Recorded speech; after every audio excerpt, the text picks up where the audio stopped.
بسم الله الرحمن الرحيم. الحمد لله الذي خلق البر والبحر والشجر والحجر، والصلاة والسلام على من محى الشرك والكفر وعلى آله وأصحابه أجمعين. أما بعد، فقد قال الله تعالى في القرآن المجيد والفرقان الحميد: أعوذ بالله من الشيطان الرجيم. بسم الله الرحمن الرحيم. سنريهم آياتنا في الآفاق وفي أنفسهم حتى يتبين لهم أنه الحق.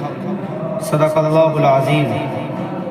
کہیں گرمی کہیں سردی کہیں بارش کہیں طوفان، کہیں گرمی کہیں سردی کہیں بارش کہیں طوفان، خدا ہی کا کرشمہ ہے، اسی کی حکمرانی ہے.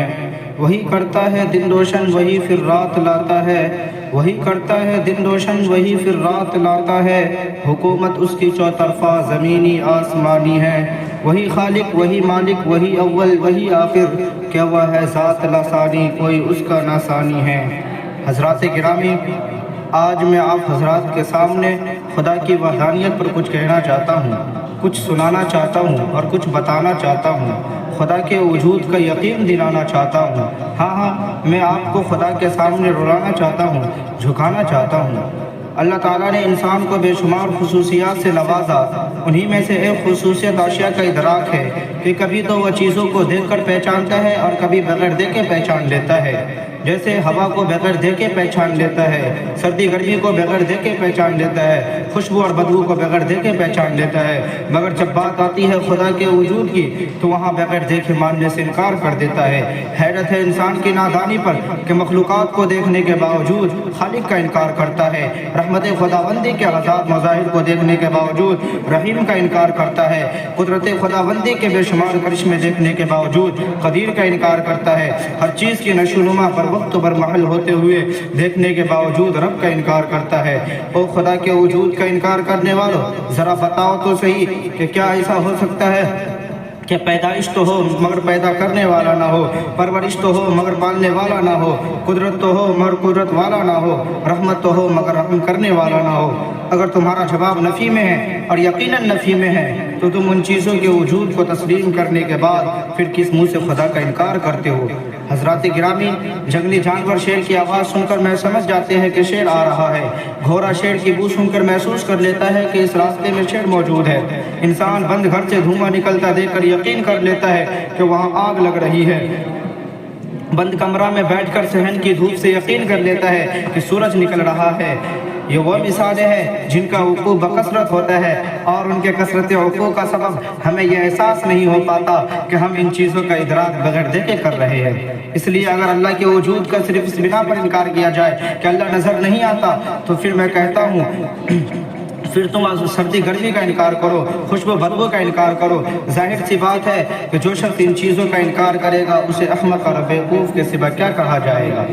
تو پھر مجھے کہنے دو، اس شخص سے بڑا بیوقوف اور احمق کون ہو سکتا ہے جو شب و روز عالم کے مستحکم نظام، اس میں وجود پذیر ہونے والے مختلف قسم کے تغیرات، اس کی نرنگیاں اور رنگینیاں دیکھتا ہے اور پھر خدا کے وجود کا انکار کرتا ہے. جب ایک کشتی بغیر ملاح کے نہیں چل سکتی، جب گولی بغیر بندوق کے نہیں چل سکتی، جب گاڑی بغیر پیٹرول کے نہیں چل سکتی، جب یہ عمارت بغیر معمار کے نہیں بن سکتی، تو ذرا سوچو تو صحیح، اتنا لمبا چوڑا آسمان، یہ وسیع و عریض زمین، یہ آسمان کو چھوتے ہوئے اونچے اونچے پہاڑ، لہکتی مہکتی کلیاں، یہ بل کھاتی ہوئی ندیاں کیسے وجود میں آ گئی؟ کیا ان چیزوں کا کوئی بنانے والا نہیں؟ کیا ان چیزوں کا کوئی پیدا کرنے والا نہیں؟ یقیناً کوئی ذات ہے جو ان تمام چیزوں کی خالق و مالک ہے. اسی لیے جب بدو غبار سے پوچھا گیا کہ تو خدا کو کیوں مانتا ہے، خدا کے موجود ہونے کی کیا دلیل ہے، تو اس بدو نے جواب دیا: البارۃ تدل علی البعیر وآثر الاقدام تدل علی المسیر فالسماء ذات ابراج والارض ذات فجاج والبحار ذات امواج کیف لا تدل علی وجود اللطیف خبیری. کہ جب مینگنیاں اونٹ کے وجود کی خبر دیتی ہے، یعنی مینگنی کو دیکھ کر اندازہ ہو جاتا ہے کہ ضرور یہاں سے اونٹ گزرا ہے، اور قدموں کے نشان کسی گزرنے والے پر دلالت کرتے ہیں، تو یہ برجوں والا آسمان، یہ گھاٹیوں والی زمین اور یہ موجوں والے سمندر کیا اس لطیف و خبیر ذات کے وجود پر دلالت نہیں کریں گے؟ باپ کی سازی اور قوت کی پختگی دیکھیے کہ ناقابل تردید دلیل سے خدا کے وجود پر استدلال کیا. منکرین الہی اور ملحدین خدا قیامت تک اس کا جواب پیش نہیں کر سکتے. ہے کوئی جو اس بدو کے استدلال کو توڑ دے؟ سامعین ذوقار، اللہ قرآن میں کہتا ہے سنریہم آیاتنا، کہ ہم ان کو اپنی نشانیاں دکھاتے ہیں، آئیے دیکھتے ہیں خدا کی نشانیوں کو۔ اللہ کہتا ہے وَإِنَّ لَكُمْ فِي الْأَنْعَامِ لَعِبْرَةً، کہ تمہارے لیے چوپائیوں میں بھی نشانی ہے۔ نشانی کیا ہے؟ آگے اللہ نے بیان کیا نسقیکم مما فی بطونہ، کہ تمہیں وہ چیز کھلاتے ہیں جو ان کے پیٹوں میں ہے۔ اور پھر کہا من بین حرث و دم لبنا خالصا سائغا للشاربین، کہ وہ دودھ جو ہم پیتے ہیں گوبر اور خون کے درمیان ہے۔ ذرا غور کرو، گوبر بدبودار ہے، خون بدبودار ہے، مگر دودھ خوشبودار ہے۔ یہ کس نے کیا؟ بھینس کا رنگ کالا ہے، چارے کا رنگ ہرا ہے، مگر دودھ کا رنگ سفید ہے۔ یہ کس نے کیا؟ ذالکم اللہ، یہی تو ہے اللہ۔ اور آگے چلو، اللہ انسان سے سوال کرتا ہے افرأیتم الماء الذی تشربون اانتم انزلتموہ من المزن ام نحن المنزلون، کہ اے انسان یہ جو پانی تو پیتا ہے تو اسے بارش کے ذریعے نازل کیا یا ہم اس کے نازل کرنے والے ہیں؟ کائنات کا نظام ہے کہ ہر سال ہر علاقے میں بارش ہوتی ہے اور ضرورت کے لحاظ سے مکمل ہوتی ہے، اور اسی بارش کے پانی کا ذخیرہ کیا جاتا ہے، اسٹاک کیا جاتا ہے تاکہ بوقت ضرورت استعمال کیا جائے۔ اگر بارش نہ ہو تو انسانی زندگی کا بچنا ناممکن ہو جائے، لہٰذا آسمان سے بارش اتارنے کا نظام بنا دیا گیا، اور اس پانی کو کڑوا نہیں بنایا گیا بلکہ میٹھا بنایا گیا تاکہ انسان اس سے فائدہ اٹھا سکے۔ پانی کو کس نے میٹھا بنایا؟ پانی کو آسمان سے کس نے اتارا؟ ذالکم اللہ، یہی تو ہے اللہ۔ آفاقی اور مشاہداتی دلائل کو چھوڑ دے، انسان تو خود اپنی حقیقت پہ غور کر۔